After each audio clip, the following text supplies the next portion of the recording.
Hello, and welcome to this presentation on reading chromatography.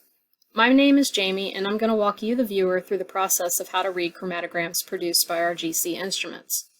Chromatography will allow us to identify and calculate the concentration of methanol, ethanol, isopropanol, acetone, and ethylene glycol in patient samples. In the last presentation, we learned about the components of the instrument and the path of the sample.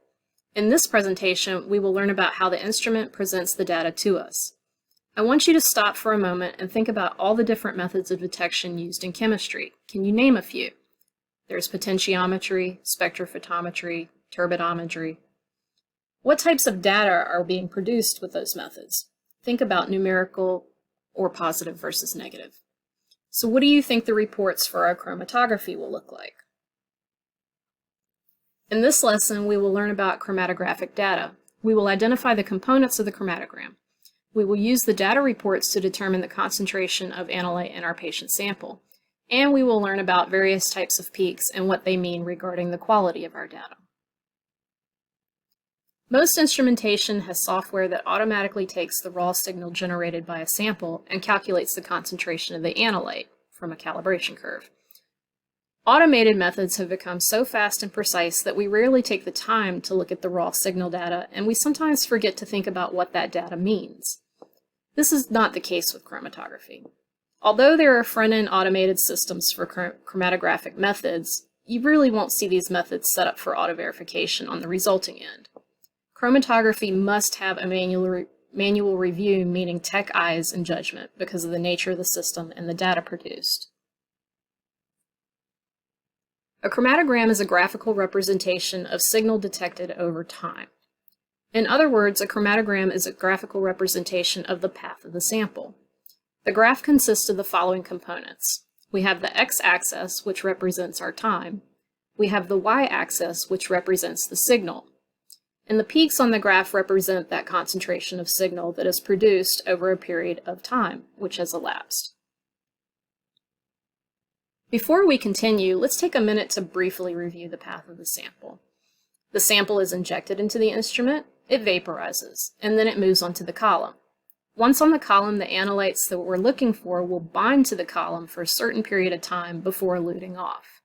This process of binding and elution is how we separate or extract our analyte from the sample mixture. As the analyte elutes off the column, it travels to the FID, where it burns up and creates free electrons that are detected. The signal is then translated by the computer and represented as a graph or chromatogram. The amount of signal detected is directly proportional to the concentration of analyte in our sample. So how is that process represented by our chromatogram? The peaks on the chromatogram are the graphic representation of the concentration of analyte over a passage of time. As the graph moves to the right along the x-axis, time increases, and it moves upwards along the y-axis, signal increases. A peak starts at the baseline or zero signal, and then it moves up to the maximum peak height, or the highest amount of signal, before falling back down to baseline again. The baseline represents the points in time where no signal is reaching the detector. During this time, the analyte is either bound or traveling through the column. A peak begins to form as soon as the analyte has reached the detector and the electrons are being given off. The bottom of the peak has a lower concentration of analyte versus the top of the peak, which is where the highest concentration of analyte will be. When we analyze chromatographic data, we want to focus on the peak's retention time and its resolution. Retention time is the interval of time between a sample injection and the top of the peak, as we can see here. It is the unique identifying characteristic for each analyte of interest under the operating conditions for a specific method. In other words, each analyte will have a unique peak or retention time for a particular method.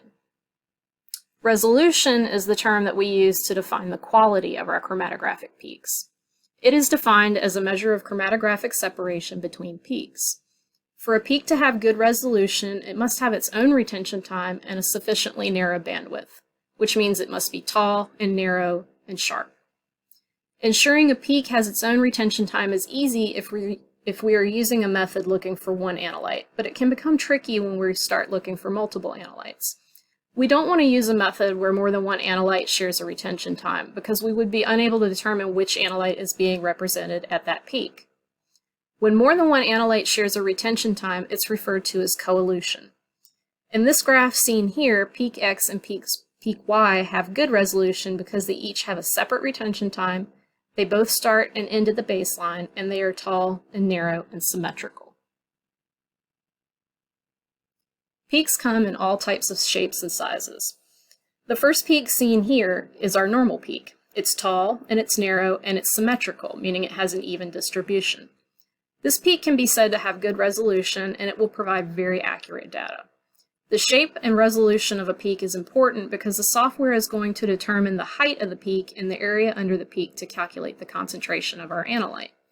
The more distorted a peak is, the less accurate the calculations of height and area, and this will lead to less accurate results for concentration. Other peaks seen in this photo are examples of less desirable peaks caused by various problems with the instrumentation. Broad peaks naturally occur as the system becomes dirty. Broad peaks are defined as peaks that are short and fat. Tailing and fronting peaks can be seen when there is an imbalance in the system or maintenance is required. We'll take a closer look at the different types of these undesirable peaks when we talk about troubleshooting. Let's take a look at some real chromatograms produced by our instrumentation in the lab. Here is a real data report for alcohol testing by our Headspace GC. Chromatographic reports will represent the data both graphically and numerically. At the top of the page, we can see the sample name and identification number, along with other sample and program information. This information is entered by us, the user, when we make a batch table on the instrument. The middle portion, as seen here, contains the chromatogram. This is the graphic representation. We can see the x-axis as retention time in minutes, the y-axis as the signal, and we can also see several analyte peaks. The bottom half of the report contains the peak table. This portion contains the numerical data associated with each peak. The table sorts the data by retention time and provides corresponding area and height. Finally, the table provides the calculated concentrations for each analyte. The first step in reading the report is to evaluate the peaks present on our chromatogram. Peaks should be present at the appropriate retention time for each analyte. Retention time should not shift significantly over time. If there's a shift of more than 1/100th of a point, we have a problem. If a shift has occurred, this can indicate that there is a problem with the system. The peaks that are present should also have good resolution. They should be tall and sharp and narrow and as symmetrical as possible. Taking a closer look at the top portion of our alcohols chromatogram, we see multiple peaks. There are peaks for methanol, ethanol, isopropanol, acetone, and our internal standard that's T-butanol. On this report, each peak has its own retention time listed above the peak. Remember that each analyte should have its own unique retention time. We are using retention time for each analyte as its sole identifying characteristic. If we have two co-eluting peaks, we wouldn't be able to tell them apart, and it's no longer unique or identifying. The software that we're using has been programmed to automatically label the peaks for us, which is nice. Keep in mind that it's not always accurate, and there can be times when the instrument labels a peak as the analyte when it is not. You want to always double check the retention times of your unknown samples against those of your unknowns as seen in the neat. This is one of the purposes of using a neat. Next, we want to judge the resolution of these peaks. In this chromatogram, each of the peaks here are sharp and narrow. They start at baseline and they return to baseline, and they have even distribution so that we can be safe saying that this is very good resolution. The next step in reading the report is reviewing the integrated data. Integration is defined as the process of calculating the area under a curved line. Ideally, the concentration of the analyte should be proportional to the total height or area of our peak. Typically, the software will draw the baseline for us if our peaks don't already return to baseline. It will also calculate the peak height, and it will calculate the peak area. There are a variety of ways that these calculations can be done. I'm not going to go over them in this video. I will provide links to more in-depth materials that explain these processes very well at the end of this presentation. For now, it's really only important for you to understand the basic steps of integration. Here we can see the numerical data presented in our table below the chromatogram. Here are the columns for retention time, the columns for peak area, and the columns for peak height. The columns for peak area and height contain our integrated or calculated values that will be used to calculate the concentration of our unknowns.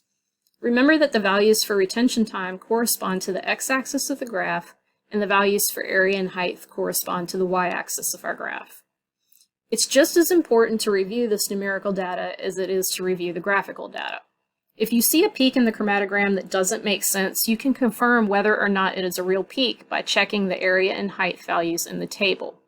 Your unknown samples should have approximately the same values for peak area, and peak height as you see in your neat and internal standard. An example of an artifact peak can be seen here. There we go. Can be seen here at the retention time of 1.51. This is not a real peak. If we look at the table, we can see that it does not have a retention time equal to that of any of our known analytes, and it does not have the same corresponding values for peak area and height with the T-butanol internal standard. This type of peak is referred to artifact or noise, and it should be ignored. Now that we have evaluated the peaks and our numerical data on our report, let's talk about how to determine the concentration of our unknown sample. In other methods of detection, we may only read a sample at 1 or 2 points in the reaction and then use those values to calculate sample concentration. In chromatography, we are continuously reading the signal produced by the sample's reaction with the column. A peak is the representation of the fluctuating sample concentration or signal over a period of time. The simplest method of determining the correct concentration of our unknown sample would be to measure the concentration produced at the height of the peak. That is the point where our concentration or signal is strongest. However, chromatography is a constantly shifting and changing system, and our signal is affected by things like drift, interfering substances, artifacts, and sample loss. The easiest way to mitigate the effects of these interferences is by using an internal standard. When we add a known amount of internal standard to each sample, we are introducing a known constant to the reaction. We then compare the behavior of our unknown analyte to that of our internal standard. This is accomplished by taking the ratio of the response of the sample to the response of the internal standard. Both will be affected by the variation in the system, however, the ratio of this behavior will always remain constant and provide us with a more accurate measurement. The take-home message here is that you have to have an internal standard if you want to accurately calculate concentration. Okay, the final step in the chromatography process is to calculate the concentrations of our unknowns. Once again, the software is going to do the work for us. When we set up the instrument for the day or for our run, we create a calibration curve using 3 or more known standards. The software will then integrate our unknown peaks and take the calculated ratios of peak area and height of our analyte and internal standard. It will then input that ratio into the calibration curve's equation for slope in order to determine the concentration of our unknown sample. Going back to our report, we can see the column in our peak table that contains the calculated concentrations, including the units of measurement. These are the values that we will result out for our patients once we have verified our daily QC. We can be confident that we've produced valid results because we have taken the time to properly evaluate the accuracy of our retention times, the quality or resolution of our peaks, and the accuracy of our calculated data for peak area, height, and concentration. That brings us to the end of this presentation. I'd like to thank you for your time, and I hope this video will help you in becoming more comfortable with performing and reading chromatography. If you would like to explore more information about chromatography or about how the system does the calculations, follow the links provided. Remember that there are a lot of good teaching resources out there from other educators and from the companies that provide our instruments and reagents.